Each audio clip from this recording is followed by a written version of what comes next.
Hi all, welcome everyone to Enlight's toppers talk.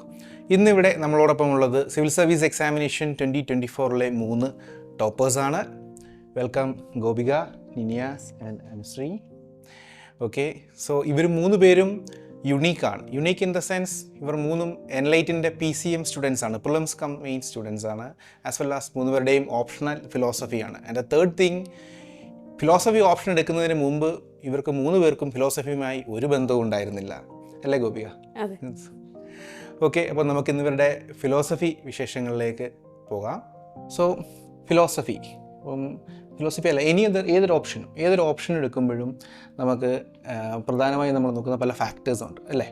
ഒന്ന്, ആസ്പിറൻറ്റിന് ഉള്ള സബ്ജക്റ്റിനോടുള്ളൊരു interest, personal interest എങ്ങനെയാണെന്നുള്ളതാണ്. മറ്റൊന്ന് സിലബസാണ്. Then മെൻറ്ററിൻ്റെ availability, മെൻറ്ററിൻ്റെ accessibility, പിന്നെ ആ ഓപ്ഷൻ സ്കോറിംഗ് ആണോ അല്ലയോ എന്നിങ്ങനെയുള്ള കാര്യങ്ങളൊക്കെ നമ്മൾ നോക്കും. അതുപോലെ തന്നെ GS എന്തെങ്കിലും അഡ്വാൻറ്റേജ് ഉണ്ടോ, അങ്ങനെ പല കാര്യങ്ങൾ ഉണ്ട്. സോ അപ്പോൾ എങ്ങനെയാണ് നിങ്ങൾക്ക് എന്ത് ഫാക്ടർ കൊണ്ടാണ് നിങ്ങളൊരു ഓപ്ഷൻ തിരഞ്ഞെടുത്തത്, അല്ലെങ്കിൽ ഫിലോസഫി എന്തുകൊണ്ടാണ് തിരഞ്ഞെടുത്തത്? ഇനിയാ സർ, എനിക്ക് 2 റീസൺസ് ഉണ്ട്. ഒന്ന് പ്രാക്ടിക്കൽ റീസൺ, പിന്നെ മേജർലി ഉള്ളത് ഇൻട്രസ്റ്റിൻ്റെ ഒരു ഫാക്ടറാണ്. കാരണം എൻ്റെ അച്ഛൻ ഇന്ത്യൻ ഫിലോസഫി അത്യാവശ്യം നന്നായിട്ട് ഫോളോ ചെയ്യുന്ന ഒരു വ്യക്തിയാണ്. അപ്പോൾ അച്ഛൻ ചെറുപ്പത്തിൽ ഞങ്ങൾക്ക് ശങ്കരാചാര്യൻ്റെ കഥ, അവിടെ കാലടി എൻ്റെ സ്ഥലത്തിൻ്റെ അടുത്ത്, അപ്പം മുതലക്കുളത്തിൽ പോയപ്പോൾ മുതല കടിച്ച കഥ, അങ്ങനെ പല കഥകൾ പറഞ്ഞിട്ടുണ്ട്. അപ്പോൾ അങ്ങനെ ഒരു മൈൽഡ് ഇൻട്രസ്റ്റ് എനിക്ക് സബ്ജക്റ്റിനോടുണ്ടായി. പിന്നെ പതുക്കെ ഈ സിവിൽ സർവീസ് പ്രിപ്പറേഷൻ തുടങ്ങിയപ്പോൾ ഇവിടെ ഒരു നല്ല മെൻറ്ററുണ്ട്, മഹേഷ് സാറുണ്ട്, പിന്നെ ഇൻട്രസ്റ്റും ഉണ്ട്. അങ്ങനെ എല്ലാം ക്ലബ് ചെയ്താണ് ഞാൻ ഫിലോസഫി ചൂസ് ചെയ്തത്. ഇപ്പം പലപ്പോഴും ഇൻട്രസ്റ്റ് പറയാറുണ്ട്, പക്ഷേ ഇപ്പം എനിക്ക് ജെന്യുവനായിട്ട് തോന്നിയിട്ടുള്ളൊരു കാര്യമാണ്, ഇപ്പം നമ്മൾ 3 വർഷത്തോളം നമ്മൾ പഠിച്ചു വരുന്നൊരു സബ്ജക്റ്റ്. അപ്പോൾ ആ സബ്ജക്റ്റിനേക്കാളും നമുക്കൊരു 2-3 വീക്സിലാണ് നമ്മളൊരു ഓപ്ഷൻ സെലക്ട് ചെയ്യുന്നത്. അപ്പം അതൊരു ഇൻട്രസ്റ്റ് ഒരു വലിയൊരു ഫാക്ടറായിട്ട് വരുന്നുണ്ടോ? ഓഫ് കോഴ്സ് ഇൻട്രസ്റ്റ് ഒരു ഫാക്ടറാണ്. കാരണം നമ്മളൊരു സബ്ജക്റ്റ് പഠിക്കുമ്പോൾ നമുക്ക് ഇൻട്രസ്റ്റ് ഇല്ലെങ്കിൽ അത് കണ്ടിന്യൂ ചെയ്ത് പോകാൻ പറ്റില്ല. പക്ഷേ ഇപ്പം സിവിൽ സർവീസ് എക്സാമിനേഷൻ കൺസിഡർ ചെയ്യുന്ന സമയത്ത് നമ്മൾ കൂടുതൽ ശ്രദ്ധിക്കേണ്ട കാര്യം, ഒരു 1 ഇയറിൽ നമുക്ക് എൻ്റെ സിലബസ് കവർ ചെയ്ത് നല്ലൊരു ഔട്ട്പുട്ട് കൊടുക്കാൻ പറ്റുന്ന ഒരു സബ്ജക്റ്റ് ആയിരിക്കണം ചൂസ് ചെയ്യേണ്ടത്. അങ്ങനെ നോക്കുമ്പോൾ ഫിലോസഫിയുടെ അഡ്വാൻറ്റേജ് അതിലൊരു കൺസൈസ് ആയിട്ടുള്ള ഒരു ഷോർട്ട് സിലബസ് ആണുള്ളത്. അപ്പോൾ നമ്മൾ വേറെ സബ്ജക്ട്സിനെ കൺസിഡർ ചെയ്യുന്ന സമയത്ത് അതായത് നമ്മൾ സിലബസിലേക്ക് വരുമ്പോൾ തന്നെ ഫിലോസഫിയുടെ സിലബസ് വളരെ ഷോർട്ടാണ്, അല്ലേ? വളരെ കുറച്ച് ടൈമിൽ തന്നെ കവർ ചെയ്തെടുക്കാൻ കഴിയുന്നതാണ്. അതിനോടൊപ്പം ഫിലോസഫി ഏത് ബാക്ക്ഗ്രൗണ്ടിൽ നിന്ന് വന്നിട്ട് വേണമെങ്കിലും നമുക്ക് പഠിക്കാം. അത് മാനേജബിൾ ആയിട്ടുള്ള ഒരു സബ്ജക്റ്റാണ്. ഇപ്പം ഞാൻ ഫിസിക്സ് ആണ് എൻ്റെ ബാക്ക്ഗ്രൗണ്ട്, പക്ഷെ അതിൽ നിന്ന് എൻറ്റയർലി ഡിഫറെൻ്റ് ആയിട്ടുള്ള ഒരു ഏരിയ ആണ് ഫിലോസഫി എന്ന് പറയുന്നത്. അനുശ്രീയുടെ എന്തുകൊണ്ട് ഫിലോസഫി എങ്ങനെ ഓപ്റ്റ് ചെയ്തു എന്നുള്ള കഥ ഞാൻ കേട്ടിട്ടുണ്ട്, അല്ലേ? അനുശ്രീ ഫിസിക്സ് ആണ്, അനുശ്രീ ഫിസിക്സ് ഗ്രാജുവേറ്റ് ആണ്, ഫിസിക്സ് റാങ്ക് ഹോൾഡർ ആണ്.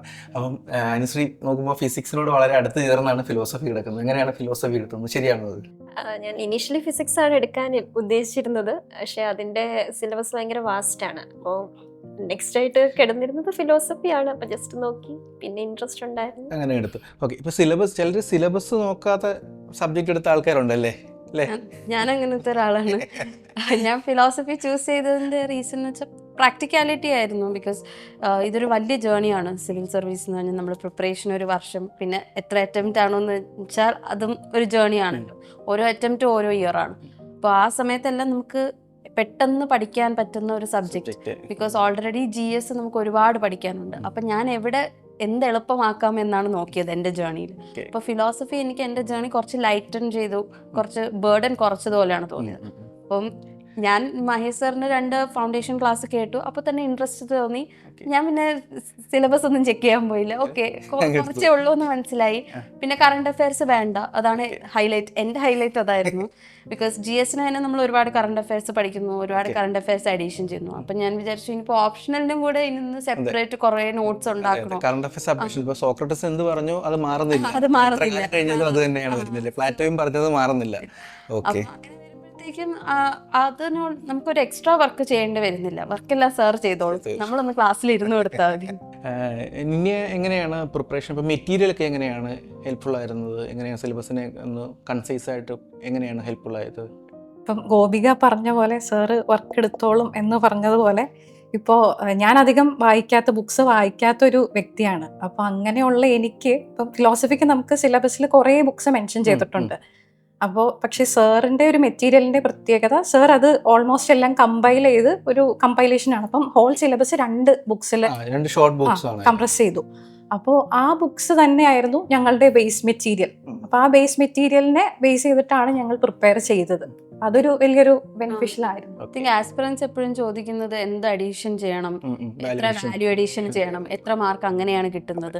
അപ്പോൾ എനിക്ക് അവരുടെ അടുത്ത് പറയാനുള്ളത് ഞാനൊരു വാല്യൂ അഡീഷൻ ചെയ്യാറില്ല എന്നാണ്. ബിക്കോസ് സാറിൻ്റെ മെറ്റീരിയലും സാറിന് നമ്മൾ മെയിൻസ് ടെസ്റ്റ് സീരീസ് എടുക്കുമ്പോൾ സാർ കുറേ വാല്യൂ അഡീഷൻ ഡിസ്കഷനിലൂടെയും ടെസ്റ്റ് സീരീസിലൂടെയും നമുക്ക് തരുന്നുണ്ട്. സോ ആ വാല്യൂ അഡീഷൻസ് തന്നെയാണ് നമ്മൾ അവിടെ യൂസ് ചെയ്യുന്നത്. അപ്പോൾ GS ചെയ്യുന്ന എക്സ്ട്രാ വർക്ക് നമുക്ക് ഓപ്ഷണലിന് ചെയ്യേണ്ടി വരും. സോ എപ്പോഴും നമ്മൾ ആ കൺസൈസ് സിലബസിനകത്ത് നിന്ന്, ആ കൺസൈസ് മെറ്റീരിയലിനകത്ത് നിന്ന് തന്നെയാണ് പഠിക്കുന്നത്. അതിൽ നിന്ന് സ്റ്റിക്ക് ഓൺ ചെയ്ത് തന്നെ പോകും. പിന്നെ ഞാൻ എപ്പോഴും കേൾക്കുന്ന ഫിലോസഫി ഒരു പലപ്പോഴും കോംപ്ലക്സ് സബ്ജക്റ്റ് ആണ്. കേൾക്കുമ്പം തോന്നും വളരെ ഡിഫിക്കൽട്ട് കോൺസെപ്റ്റ്സ് ആണ്. ഇപ്പോൾ വേദാന്തയോ യോഗയോ അല്ലെങ്കിൽ വെസ്റ്റേൺ ഫിലോസഫിയിലൊക്കെ പോകുമ്പോൾ തന്നെ ഉണ്ട്. അപ്പം അത് നിങ്ങൾക്ക് അങ്ങനെ ഇനിഷ്യലി ഫീൽ ചെയ്തിരുന്നോ? ആദ്യം എങ്ങനെയാണ്? സാറിൻ്റെ ക്ലാസ്സസ് വളരെ ഇൻട്രസ്റ്റിംഗ് ആയിട്ടായിരുന്നു പോയിക്കൊണ്ടിരുന്നത്. അതുകൊണ്ട് നമുക്കങ്ങനെ ഇപ്പോൾ ഒരു എക്സാമ്പിൾ പറയുകയാണെങ്കിൽ ഇപ്പം വെസ്റ്റേൺ ഫിലോസഫിയിൽ എക്സിസ്റ്റൻഷ്യലിസം എന്ന് പറഞ്ഞൊരു കോൺസെപ്റ്റ് ഉണ്ട്. അപ്പോൾ പെട്ടെന്ന് കേൾക്കുമ്പം നമുക്ക് അതെ ഒരു കട്ടിയുള്ള വാക്കായിട്ട് തോന്നും. പക്ഷെ നമുക്ക് ഏറ്റവും കൂടുതൽ എന്നും നമുക്ക് വരുന്ന ഒരു ഹ്യൂമൻ ബീയിങ്ങിന് എന്നും വരുന്ന ഫീലിംഗ് ആണ് എക്സിസ്റ്റൻഷ്യലിസം എന്ന് പറഞ്ഞാൽ. നമ്മൾ എന്തിനാണ് ഈ ജനിച്ചത്, നമ്മുടെ ജീവിതം എങ്ങോട്ടാണ്, സൊസൈറ്റി പറയുന്നതാണോ നമ്മൾ കേൾക്കേണ്ടത്, നമ്മുടെ ഇഷ്ടത്തിനാണോ ജീവിക്കേണ്ടത്, അതാണ് എക്സിസ്റ്റൻഷ്യലിസം പറയുന്നത്. അപ്പം എന്നും നമ്മുടെ ജീവിതത്തിൽ തോന്നുന്ന കാര്യങ്ങളാണ് ഫിലോസഫി ബുദ്ധിസം ഒക്കെ ഇതേപോലെ തന്നെ ഉള്ള കോൺസെപ്റ്റുകളാണ്. ഇപ്പോൾ സാർ ഇപ്പോൾ പറഞ്ഞ പോലെ ബുദ്ധിസം ഇപ്പം എല്ലാവർക്കും അറിയാവുന്ന ഒരു ടോപ്പിക്കാണ്. അപ്പം അതിൽ നമ്മൾ എപ്പോഴും കേൾക്കുന്ന ഒരു സാധനമാണ് സഫറിങ്സ് എല്ലാവർക്കും ഉണ്ട്. അപ്പോൾ ഞാനിപ്പം എൻ്റെ ഒരു കുറച്ചധികം നീണ്ട ഒരു UPSC ജേർണി ആയിരുന്നു. അപ്പോൾ ആ ഒരു ജേർണിയിൽ ഞാൻ സഫർ ചെയ്യുമ്പോൾ ബുദ്ധൻ പറഞ്ഞ ഈ കാര്യം ഞാൻ ഓർക്കും, എല്ലാവർക്കും സഫറിങ്സ് ഉണ്ട്. അപ്പം അതൊരു സമാധാനമാണ്.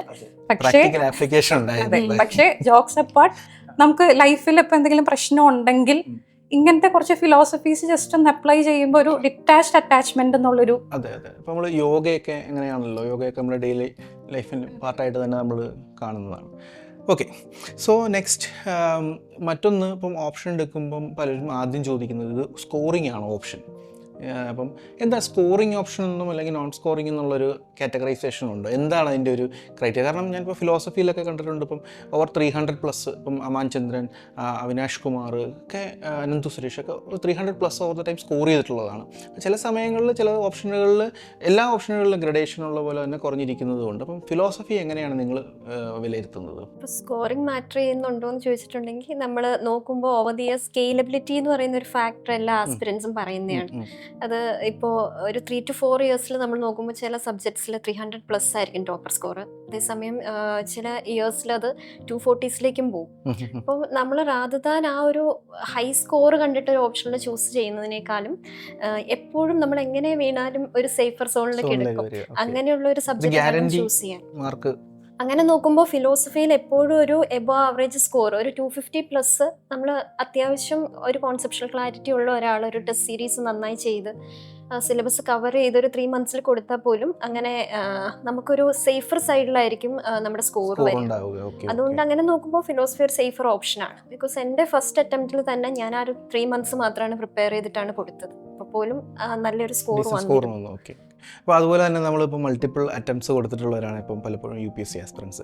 അപ്പം നിങ്ങൾക്ക് ഏതെങ്കിലും ഒരു പോയിന്റ് എത്തുമ്പം ഈ ഓപ്ഷൻ മാറ്റി ഇതിനേക്കാളും നല്ലൊരു ഓപ്ഷൻ ഉണ്ട്, അല്ലെങ്കിൽ നമുക്ക് ഇതൊന്ന് മാറ്റിയാലോ എന്നുള്ളൊരു തോന്നൽ പലർക്കും വരും. നിങ്ങൾക്ക് അങ്ങനെ വന്നിട്ടുണ്ടോ? മഹേഷ് സാറിനെ പറ്റി പേടിക്കണ്ട, പുള്ളിക്കൊന്നും തോന്നില്ല, ധൈര്യമായിട്ട് പറഞ്ഞു. എനിക്ക് അങ്ങനെ തോന്നിയിട്ടുണ്ട് സർ. എന്താ വെച്ചാൽ എൻ്റെ ആദ്യത്തെ മെയിൻസ് ഞാൻ അധികം പ്രിപ്പയർഡ് അല്ലായിരുന്നു. അപ്പോൾ ഫിലോസഫി അധികം പ്രിപ്പയർഡ് അല്ലായിരുന്നു. അപ്പോൾ ആ ഒരു സമയത്ത് ജസ്റ്റ് നമുക്ക് ഫസ്റ്റ് റിവിഷൻ ചെയ്യുമ്പോൾ നമുക്ക് ബുദ്ധിമുട്ട് തോന്നും, കുറച്ച് മഗപ്പ് ചെയ്യാൻ കുറച്ച് ടേംസ് ഉണ്ട്. അപ്പോൾ ഞാൻ മാറ്റിയാലോ, ഇനിയൊരു മെയിൻസ് എഴുതാൻ അവസരം കിട്ടിയാൽ മാറ്റിയാലോ എന്ന് വിചാരിച്ചു. പക്ഷേ ഒരു റൗണ്ട് റിവിഷൻ കഴിഞ്ഞപ്പോൾ ഞാൻ സബ്ജക്റ്റുമായിട്ട് അക്വൈൻറ്റഡ് ആയി.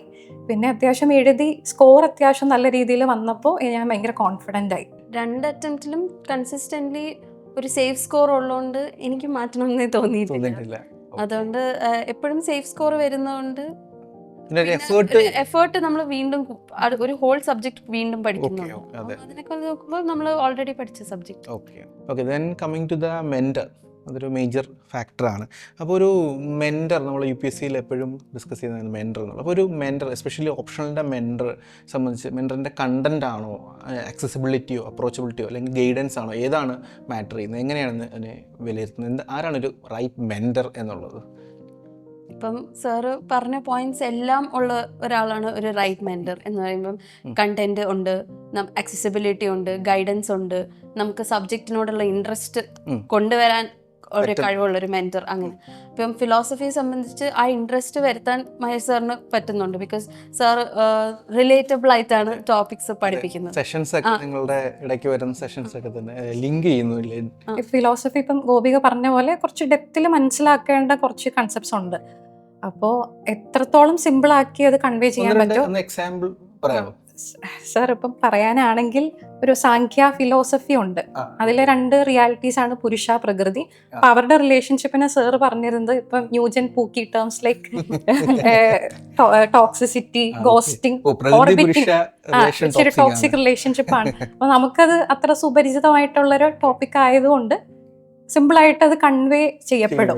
അപ്പൊ അങ്ങനെ നമുക്ക് സിമ്പിൾ ആയിട്ട് കാര്യങ്ങൾ കൺവേ ചെയ്യാൻ പറ്റുവാണെങ്കിൽ അതും ഒരു റൈറ്റ് മെന്ററിന്റെ ക്വാളിറ്റിയാണ്.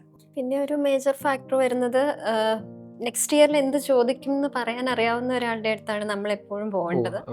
ആ ഒരു കാര്യത്തിൽ മഹേഷ് സാറിന്റെ ക്വസ്റ്റ്യൻസ്, മോസ്റ്റ് ഓഫ് ദി ക്വസ്റ്റ്യൻസും ആ ഒരു കോൺസെപ്റ്റ്സ് ആണ് നമ്മൾ എക്സാമിന് പോയിരിക്കുമ്പോൾ എക്സാമിനേഷൻ ഹോളിൽ നമുക്ക് കിട്ടാം. അപ്പൊ നമുക്ക് ഭയങ്കര ഫെമിലിയർ ആയിട്ട് പോയി എഴുതുന്ന ഒരു ഫീലും കൂടെ വരും. അത് സാറ് PYQs അത്രമാത്രം സ്റ്റഡി ചെയ്തിട്ടാണ് ടെസ്റ്റ് സീരീസിലെ ക്വസ്റ്റ്യൻസ് ഫ്രെയിം ചെയ്യുന്നത്. അതാണ് ഇൻഫാക്ട് ഞാൻ PYQs ഇതുവരെ നോക്കിയിട്ടില്ല. ഫിലോസഫിയുടെ PYQs നോക്കാതെ തന്നെ എപ്പോഴും സാറിൻ്റെ ടെസ്റ്റ് സീരീസ് ആണ് ഞാൻ പഠിക്കുന്നത്. അപ്പം ഇപ്പം ഞാൻ 2024 അറ്റംപ്റ്റ് ചെയ്തപ്പോൾ 24 ടെസ്റ്റ് സീരീസ് ഫുള്ള് കൊടുക്കും. എന്നിട്ട് വേണമെങ്കിൽ സാറിൻ്റെ തന്നെ 23 22 ടെസ്റ്റ് സീരീസ് ആക്ച്വലി അവൈലബിൾ ആക്കാറുണ്ട് എല്ലായിട്ട്. അപ്പം അതാണ് ഞാൻ റെഫർ ചെയ്യുന്നത്. ബിക്കോസ് PYQ അടിസ്ഥാനമാക്കിയാണ് സാർ ക്വസ്റ്റ്യൻ ഇട്ടതെന്ന് എനിക്ക് ഉറപ്പുണ്ട്. സോ ഞാൻ എന്തായാലും PYQ ഇതുവരെ നോക്കി ആ വിശ്വാസമുണ്ട്. സോ ലൈക്ക് അത്രയും പ്രഡിക്റ്റബിലിറ്റി ഉണ്ട്. സാർ ഇന്ന കാര്യം വരും എന്ന് പറഞ്ഞാൽ മിക്കവാറും അത് വരും. അപ്പം അങ്ങനെ വരുമ്പോഴത്തേക്കും അത് ആസ്പിറന്റിന് ഒരു കോൺഫിഡൻസ് ആണ് എക്സാം റൂമിൽ. അതെ അതെ, ഓക്കെ ഓക്കെ, ശരി. ഇനി മറ്റൊന്നെന്ന് പറഞ്ഞു കഴിഞ്ഞാൽ ഓപ്ഷൻ്റെ GS-ഉമായിട്ടുള്ള ലിങ്കാണ്. സോ ഇപ്പം ഫിലോസഫി ഓപ്ഷനിൽ ഇപ്പം പലപ്പോഴും പറയാറുണ്ട് എസ്സേയിലും എത്തിക്സിലും ഒക്കെ നിങ്ങൾക്ക് ഭയങ്കര ഹെൽപ്ഫുൾ ആണ് എന്ന്. എന്നാൽ അതേസമയം തന്നെ ഇപ്പം GS-ൽ ഇപ്പം നോൺ ലിങ്ക്ഡ് ആയിട്ടുള്ള സബ്ജക്റ്റുകൾ, ഇപ്പം മാത്തമാറ്റിക്സ് എടുത്തിട്ടുള്ളവരുണ്ട്, പക്ഷേ അവരും GS-ൽ സ്കോർ ചെയ്യുന്നുണ്ട്, ഇല്ലെന്ന് നമുക്ക് പറയാൻ കഴിയത്തില്ല. സോ നിങ്ങൾക്ക് ഫിലോസഫിയിലുള്ള എക്സ്പീരിയൻസ് എങ്ങനെയാണ്? നിങ്ങളുടെ GS-ൽ അതിനെ ഏത് തരത്തിലാണ് ഹെൽപ്പ് ചെയ്തത്? എങ്ങനെയാണ് അനുശ്രീ? ഫിലോസഫി പോലുള്ള സബ്ജക്ട്സ് സോഷ്യൽ സയൻസ് സബ്ജക്ട്സ് ആണല്ലോ. അപ്പോൾ ഒരു ആഡഡ് അഡ്വാൻറ്റേജ് ഉറപ്പായിട്ടും ഉണ്ട്. നമ്മൾ തിങ്കേഴ്സിനെ കോട്ട് ചെയ്ത് എഴുതാം. അതുപോലെ ഫിലോസഫിക്കൽ എസ്സേസിലും അത് ഹെൽപ്പ് ചെയ്യും. അറ്റ് ദ സെയിം ടൈം നമ്മൾ പ്യുവർ സബ്ജക്ട്സ് എടുക്കുന്ന കേസ്, ഇപ്പം മാത്തമാറ്റിക്സോ ഫിസിക്സോ എടുക്കുന്നവർക്ക് അങ്ങനെ ഒരു അഡ്വാൻറ്റേജ് ഉണ്ടാവാൻ വഴി ഉണ്ടാവില്ല. ഇറ്റ് കംപ്ലീറ്റ്ലി ഡിപ്പെൻഡ്സ് അപ്പോൺ നമ്മൾ എങ്ങനെയാണ് ആ കോൺസെപ്റ്റിനെ യൂട്ടിലൈസ് ചെയ്യുന്നത്. ഓരോ പേപ്പറിലും അനുസരിച്ചിട്ടിരിക്കും നമ്മുടെ ഔട്ട്പുട്ട് വരുന്നത്. ഗോപിക്ക് എന്തെങ്കിലും എക്സാമ്പിൾ വെച്ചിട്ട് അതൊന്ന് പറയാൻ പറ്റുമോ? എങ്ങനെയാണത് എസ്സേയിലോ എത്തിക്സിലോ ഒക്കെ യൂസ് ചെയ്തിട്ടുള്ളത്? ഇപ്പം ഞാൻ യൂഷ്വലി എത്തിക്സിൽ യൂസ് ചെയ്യാറുണ്ട്. ഫോർ എക്സാമ്പിൾ ഇപ്പം മോറൽ അബ്സല്യൂട്ടിസത്തിനെ കുറിച്ച് ചോദിച്ചാൽ നമ്മൾ നാച്ചുറലി ഇമ്മാനുവൽ കാന്തിൻ്റെ കാര്യം എഴുതുന്നുണ്ട്. കാറ്റഗോറിക്കൽ ഇംപറേറ്റീവ് അത് നമ്മൾ യൂഷ്വലി ഫിലോസഫിയിൽ പഠിക്കുന്നതുകൊണ്ട് നമുക്കത് ഓർഗാനിക് ആയിട്ട് എഴുതാം. നമ്മൾ പ്രത്യേകം ഇരുന്ന് കാണാതെ പഠിക്കേണ്ട ആവശ്യമില്ല. ഇപ്പം മോറൽ റിലേറ്റിവിസത്തിൻ്റെ കാര്യം ചോദിച്ചാൽ നമ്മൾ നീക്ഷെ കോട്ട് ചെയ്യാറുണ്ട്. പിന്നെ എസ്സേയിലാണെങ്കിൽ ഇപ്പം ക്രിട്ടിക്കൽ തിങ്കിങ്ങിനെ കുറിച്ചുള്ള ഏതെങ്കിലും എസ്സേ ആണ്, ഇപ്പം സയൻറ്റിഫിക് മെത്തഡോളജിയെ കുറിച്ചുള്ള ഒരു എസ്സേ ആണ്, എങ്ങനെയാണ് സയൻസ് വളർന്നത്. അതിൽ ഞാൻ യൂഷ്വലി ഡേക്കാർട്ട് എന്ന് പറഞ്ഞൊരു ഫിലോസഫറിന് കോട്ട് ചെയ്യാറുണ്ട്. പുള്ളി ഇങ്ങനെ എല്ലാം ഡൗട്ട് ചെയ്യണം, നമ്മൾ എക്സിസ്റ്റിംഗ് നോളജിനെ റിവൈസ് ചെയ്യണം, അങ്ങനത്തെ ഒരു ഇതാണ്. അപ്പൊ അത് ഞാൻ യൂഷ്വലി ഫിലോസഫിക്കൽ ഒരു ആസ്പെക്ട് കൂടുതലും ഫിലോസഫിക്കൽ ആണല്ലോ. UPSCയുടെ എസ്സേസ് കൂടുതലും ഫിലോസഫിക്കൽ ആയിട്ടുള്ള സബ്ജക്ട്സ് ആണ് അവർ കൂടുതൽ ഫോക്കസ്. ഓവർ സബ്ജക്റ്റീവ് ആവാനും പാടില്ല. എന്നാൽ നമ്മളൊരു ജേർണലിസ്റ്റിക് എസ്സേ ആണ്. അതിനിടയിൽ നമുക്ക് ചെറിയ ചെറിയ ഫുള്ളി ഫിലോസഫിക്കൽ ആക്കുന്ന, എന്നാൽ അതൊരു വാല്യൂ അഡീഷൻ ആയി നമുക്ക് ഇപ്പൊ കൺക്ലൂഷനിൽ ഒതന്റിക് എക്സിസ്റ്റൻസോ എക്സിസ്റ്റൻഷ്യലിസം കൊണ്ടുവരിക, അങ്ങനെയൊക്കെ ആഡ് ചെയ്യാൻ പറ്റും. ഓക്കെ. അതുപോലെ തന്നെ സെഷൻസ് ഇപ്പം നിങ്ങൾ ഓൺലൈനിലും ഓഫ്ലൈനും ഒക്കെ അറ്റൻഡ് ചെയ്തിട്ടുണ്ട്. ഇപ്പം പലർക്കും ഓൺലൈനിൽ ഉള്ള സെഷൻസ് ഒക്കെ വരുമ്പോൾ തന്നെ എങ്ങനെ നിങ്ങൾക്ക് ഓൺലൈനും ഓഫ്ലൈൻ ഡിഫറൻസിയേഷൻ ഉണ്ടോ? അതോ ഓൺലൈനിൽ നിങ്ങൾ സ്മൂത്തായിട്ട് തന്നെയാണോ നിങ്ങളുടെ പ്രിപ്പറേഷൻ നടന്നത്? എങ്ങനെയായിരുന്നു നിനിയ? സാർ, ഞാൻ ഓൺലൈനും ഓഫ്ലൈനും എടുത്തിട്ടുണ്ട്. ഇപ്പോൾ ഓഫ്ലൈൻ ടെസ്റ്റ് സീരീസ് ആണ് എടുത്തിട്ടുണ്ടായിരുന്നത്. അപ്പോൾ നമ്മുടെ ഇമ്പാക്റ്റ് സെയിം ആണെങ്കിൽ അതിനൊരു കുഴപ്പമില്ലെന്നാണ് ഞാൻ മനസ്സിലാക്കുന്നത്. അപ്പോൾ ഞാൻ ഓൺലൈൻ എടുത്ത സമയത്തും എനിക്ക് സെയിം ഫീഡ്ബാക്കും സെയിം ഇമ്പാക്റ്റ് തന്നെയാണ് ലഭിച്ചത്. സാറ് കറക്റ്റായിട്ട് ഫീഡ്ബാക്ക് തരും, കറക്റ്റായിട്ട് ചെക്ക് ചെയ്ത് ഓൺ ടൈം എല്ലാം എത്തിക്കും. അപ്പോൾ അതുകൊണ്ട് എനിക്കത് ഭയങ്കര ഹെൽപ്ഫുൾ ആയിരുന്നു. പിന്നെ ഡിസ്കഷൻസ്, റെക്കോർഡിങ്സ് ഉണ്ട് സാറിൻ്റെ. അപ്പോൾ റെക്കോർഡിങ്സ് ഉള്ളതുകൊണ്ട് നമുക്കത് മൾട്ടിപ്പിൾ നമ്പർ ഓഫ് ടൈംസ് ചെയ്യാം. അങ്ങനെ ഒരു അഡ്വാൻറ്റേജും ഓൺലൈൻ കോഴ്സിനുണ്ട്. ഐ തിങ്ക് റെക്കോർഡിങ്സിൻ്റെ കാര്യത്തിൽ എനിക്ക് ആഡ് ചെയ്യാനുള്ളതെന്ന് വെച്ചാൽ ഇപ്പോൾ എൻലൈറ്റിൽ നമുക്ക് മൾട്ടിപ്പിൾ ഇയേഴ്സിൻ്റെ റെക്കോർഡിങ്സ് അവൈലബിൾ ആണ്. അപ്പോൾ നമുക്കൊരു ഡ്രൈവ് ലിങ്ക് എല്ലാ മെയിൻസ് ആസ്പിറൻസിനും തരും. സോ ആ ഡ്രൈവ് ലിങ്കിൽ സാറ് 2022, 23 എല്ലാം നടത്തിയ ടെസ്റ്റ് ഡിസ്കഷൻസ് എന്ന് വെച്ചാൽ ആ വർഷങ്ങളിൽ നടത്തിയ ടെസ്റ്റ് സീരീസിൻ്റെ ഡിസ്കഷൻസ് നമുക്ക് അവൈലബിൾ ആണ്. അപ്പോൾ യൂഷ്വലി ഞാൻ പേപ്പർ 2 വേണ്ടി സാറും അത് എല്ലാ സ്റ്റുഡൻസിൻ്റെ അടുത്തും ചെയ്യാൻ പറയാറുണ്ട്. പേപ്പർ 2 വേണ്ടി പഴയ റെക്കോർഡിങ്സും കേൾക്കാറുണ്ട്. അപ്പോൾ ആ ടെസ്റ്റ് ഡിസ്കഷനിലുള്ള വാല്യൂ അഡീഷനും എല്ലാം നമ്മൾ കൺസോളിഡേറ്റ് ചെയ്തിട്ടാണ് എക്സാമിനേഷൻ എഴുതുന്നത്. അതെന്തായാലും വളരെ ഹെൽപ്ഫുൾ ആണ്. അത് വളരെ ഹെൽപ്ഫുൾ ആണ്. ഓക്കെ, അപ്പോൾ നമ്മൾ ഫിലോസഫിയുടെ പല പല ആസ്പെക്ട്സ് ആണ് ഡിസ്കസ് ചെയ്തത് ഇത്രയും നേരം. അതുപോലെ തന്നെ ഇപ്പം എങ്ങനെ ക്ലാസ്സസിൻ്റെ റിലേറ്റബിലിറ്റി, പ്രകൃതി പുരുഷയൊക്കെ നിനിയ പറഞ്ഞത് വളരെ രസകരമായിരുന്നു. ഓക്കെ, സോ നമുക്ക് ഇന്നത്തെ ഡിസ്കഷൻ വൈൻഡപ്പ് ചെയ്യാം. ഓക്കെ, ഇതൊരു വ്യൂവേഴ്സിനും ഒരു നല്ലൊരു സ്റ്റോറി ആയിരിക്കും എന്ന് കരുതുന്നു. Okay, and thank you every one for your time, valuable time, and all the best for your future. Thank you.